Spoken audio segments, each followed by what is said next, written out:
tahun anggaran 2024 dan reguler 2025. Bahwa rencana kita untuk tahun 2024 dan reguler 2025, hari ini kita akan menyepakati program-program prioritas, ya, program-program prioritas yang akan kita hasilkan dari 5 bidang besar: pelaksanaan penyelenggaraan pemerintahan, pelaksanaan pembangunan, pemberdayaan masyarakat, pembinaan kemasyarakatan, dan penanggulangan bencana. Ya, dari Minakamak BWHK yang hadir pada kesempatan ini, ya, kami mengharapkan, ya, supaya sebentar, ya, mungkin dalam teknisnya kita diskusi, ya, tetapi sebentar juga dibagikan itu matriks, ya, untuk RPJMDes tahun terakhir. Tetapi tidak menutup kemungkinan untuk usulan-usulan baru sesuai kebutuhan-kebutuhan masyarakat.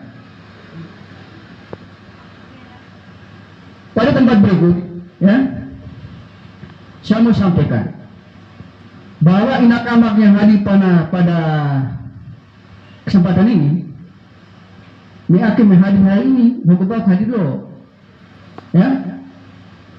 Berarti dia punya usulannya di medore lo. Pada akhirnya pada saat pelaksanaan ngomong kiri kanan bahwa gue tak usulan ini, gue kenapa tidak ini.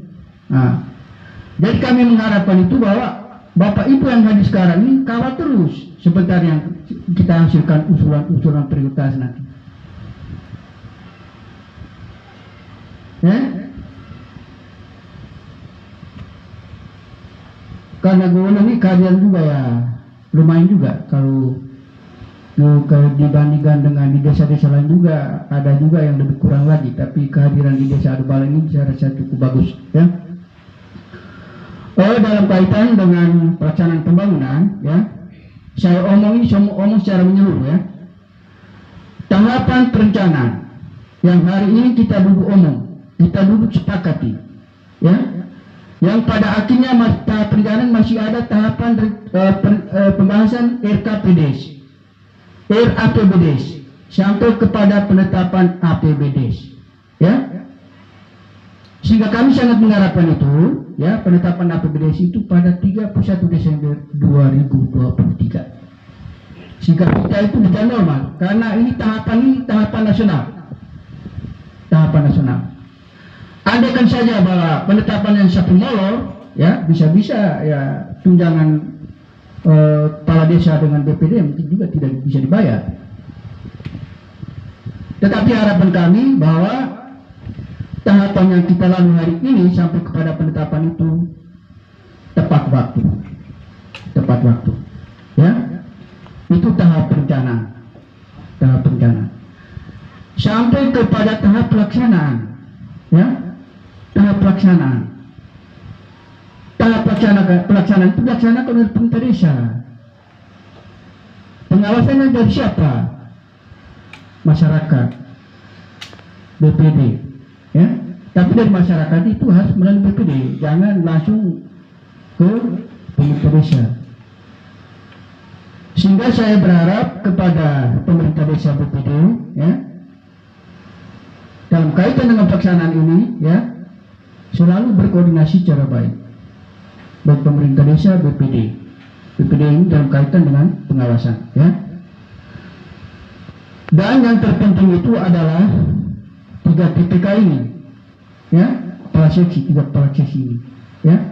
Mereka ini adalah pengelola program, ya. Jadi itu nih rabe seraniam atau ada kepala urusan yang dipercayakan oleh pejabat sebagai pelaksana kegiatan anggaran. Jadi kami sangat berharap, ya, ya, antara kepala pejabat dengan kepala seksi dan kepala urusan itu selalu koordinasi secara baik, ya. Itu sampai kepada penata usaha, ya. Kalau penata usaha secara baik, ya, maka pertanggungjawaban juga pasti baik. ya. Ini kami mohon koordinasi kerja, ya, komunikasi kerja secara baik.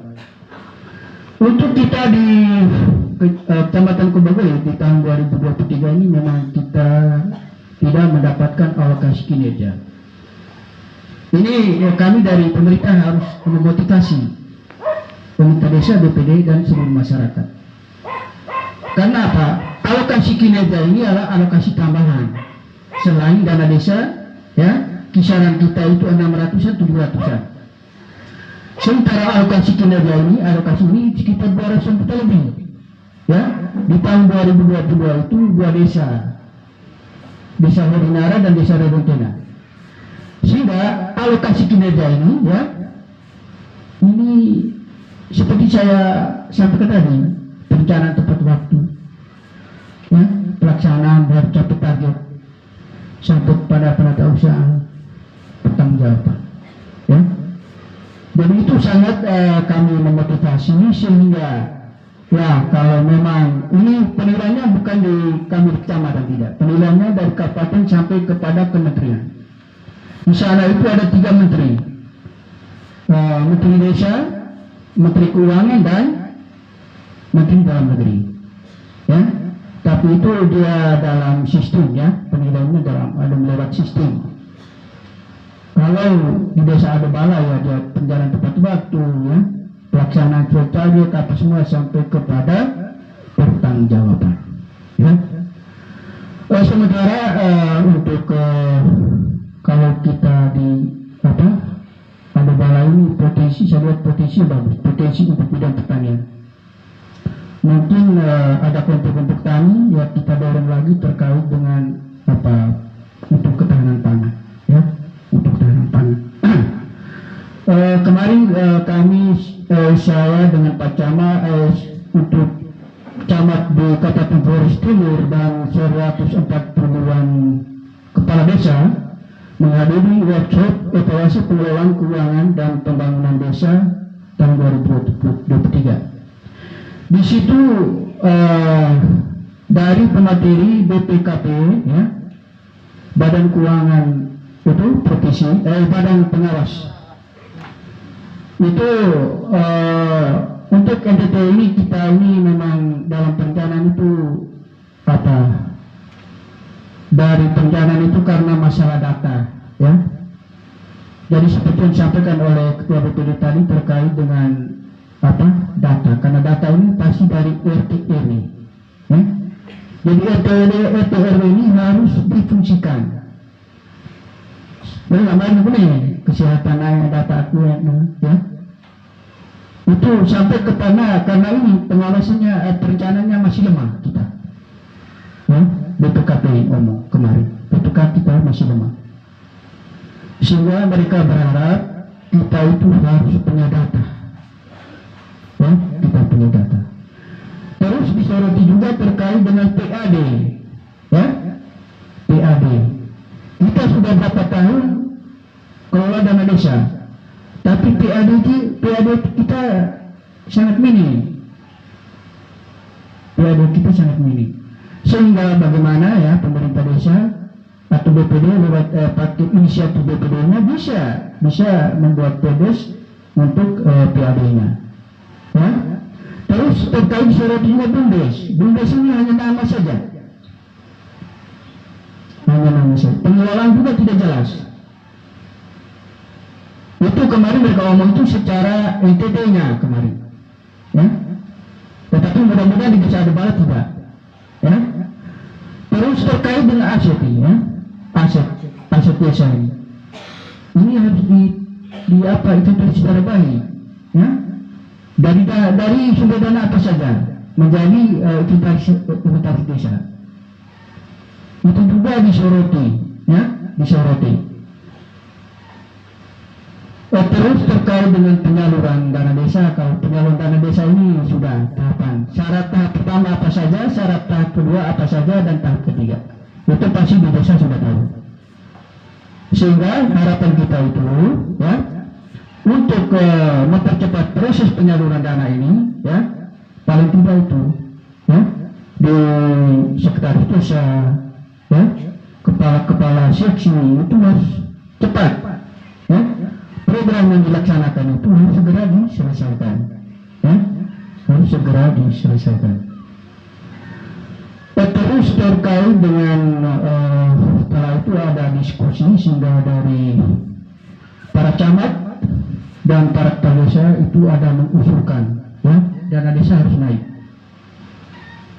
Jadi dari kementerian kemarin itu, ya, itu yang hadir itu adalah yang membuat prioritas pengguna dana desa.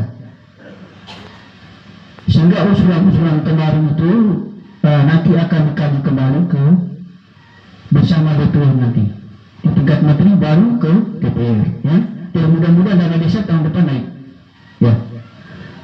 Terus usulan juga bagi kepala desa juga naik, jadi mudah-mudahan juga. Sementara mereka, ya, dari usulan itu apa BLT dihapus. Tetapi, ya, ada kecuali instruksi presiden untuk penanggulangan kemiskinan ekstrim itu kecuali dihapus.